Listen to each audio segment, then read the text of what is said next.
BBC আন্তর্জাতিক নিউজে আপনাকে স্বাগতম। শুরুতেই সংবাদ শিরোনাম, এরপর বিস্তারিত।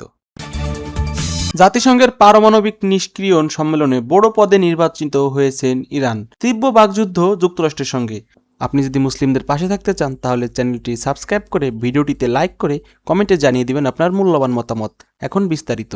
জাতিসংঘের পারমাণবিক নিষ্ক্রিয়ণ সম্মেলনে বড় পদে নির্বাচিত হয়েছেন ইরান। তীব্র বাকযুদ্ধ যুক্তরাষ্ট্রের সঙ্গে।